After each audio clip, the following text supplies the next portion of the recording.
Hi hello మమ్మన్స్ big boss season 9 లోకి wild card entries అయితే రాబోతున్నారు. సాదా సీదా వైల్డ్ కార్డ్ ఎంట్రీస్ అయితే కాదు. ఈసారి వైల్డ్ కార్డ్ ఎంట్రీస్ కి బిగ్ బాస్ అయితే పెద్ద పీఠం వేసిందని చెప్పుకోవచ్చు. 1, 2, 3 వైల్డ్ కార్డ్ ఎంట్రీస్ అయితే కాదు. ఏకంగా ఈసారి బిగ్ బాస్ సీజన్ 9 లోకి 8 మంది గాని 9 మంది గాని వైల్డ్ కార్డ్ ఎంట్రీస్ అయితే రాబోతున్నారు. మరి వైల్డ్ కార్డ్ ఎంట్రీస్ లో ఫస్ట్ మనం అబ్జర్వ్ చేసుకుంటే అగ్నిపక్ష షో నుంచి రేపే బిగ్ బాస్ హౌస్ లోకి వెళ్ళబోతున్నారు అనమాట. ఒక నలుగురు కంటెస్టెంట్స్. వాళ్ళ గురించి ఈ వీడియోలో మనం ఎక్స్క్లూసివ్‌గా మాట్లాడుకుందాం. అయితే మరి ఎవరెవరు ఎళ్ళబోతున్నారో మాట్లాడుకునే ముందు మన ఛానల్ ఎవరైనా ఫస్ట్ టైమ్ విజిట్ చేసినట్లయితే సబ్స్క్రైబ్ చేసుకోండి. అలాగే కింద థంబ్ సింబల్ కనబడుతుందిగా, నాకు తెలిసి మీకు కనబడుతుంది. క్లిక్ చేయండి మరి. ఎందుకంటే మీ యొక్క లైక్ అనేది నాకు సపోర్టబుల్‌గా ఉంటుంది. సో, ఇక వైల్డ్ కార్డ్ ఎంట్రీస్‌గా అగ్నిపక్ష షో నుంచి వెళ్ళబోతున్న వాళ్ళ గురించి ఫస్ట్ మాట్లాడుకుందాం. వైల్డ్ కార్డ్ ఎంట్రీస్ ఈసారి ఎక్స్ కంటెస్టెంట్స్ ఉండబోతున్నారు. అగ్నిపక్ష షో నుంచి ఉండబోతున్నారు. నెక్స్ట్ సెలబ్రిటీస్ కూడా ఉండబోతున్నారు.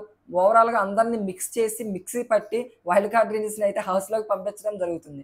సో, ఫస్ట్ మనకి ఈ వీక్‌లో అయితే నలుగురిని హౌస్‌లోకి పంపిస్తారనమాట అగ్నిపరీక్ష షో నుంచి. ఆ నలుగురు హౌస్‌లోకి వెళ్ళిన తర్వాత ఆ నలుగురికి బిగ్ బాస్ అయితే ఒక గేమ్ అనేది పెట్టడం జరుగుతుంది. అంటే టాస్క్ అనేది కండక్ట్ చేయడం జరుగుతుంది. ఈ టాస్క్‌లో ఎవరైతే విన్ అవుతారో వాళ్ళని పర్మనెంట్‌గా బిగ్ బాస్ హౌస్‌లో ఉంచడం జరుగుతుంది. ఎవరైతే ఓడిపోతారో మళ్ళీ వాళ్ళ ముగ్గురిని హౌస్ నుంచి బయటకి తోలేయడం జరుగుతుంది. సో, ఇక హౌస్‌లోకి వెళ్ళేది అగ్నిపక్ష షో నుంచి ఎవరంటే దివ్య, నాగ, సాకిబ్, అనూష రత్నం. వీళ్ళ నలుగురిని హౌస్‌లోకి పంపించబోతున్నారు. మరి చూద్దాం వీళ్ళ నలుగురిలో ఎవరు హౌస్‌లో ఉంటారో టాస్క్‌లో విన్ అయ్యి, ఇక మనకి ఈ ఎపిసోడ్ అనేది బుధవారం గాని, గురువారం గాని టెలికాస్ట్ చేయడం జరుగుతుంది. సో, మరి వీళ్ళ నలుగురు వెళ్ళడం కరెక్టేనా అనే దాని గురించి మనం మాట్లాడుకుంటే, నాగ, దివ్య, సాకిబ్ వీళ్ళ ముగ్గురు అయితే వెళ్ళడంలో 100కి 100% కరెక్ట్. ఎందుకంటే వీళ్ళు అగ్నిపక్ష షోలో లాస్ట్ వరకు ఉన్నారు. వీళ్ళ యొక్క బెస్ట్ అనేది 100కి 100% ఇచ్చారు.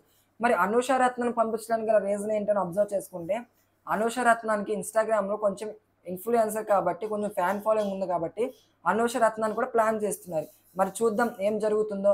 సరే ఇక ఉంటా. బాయ్ బాయ్ మమ్మ మ్యాన్స్.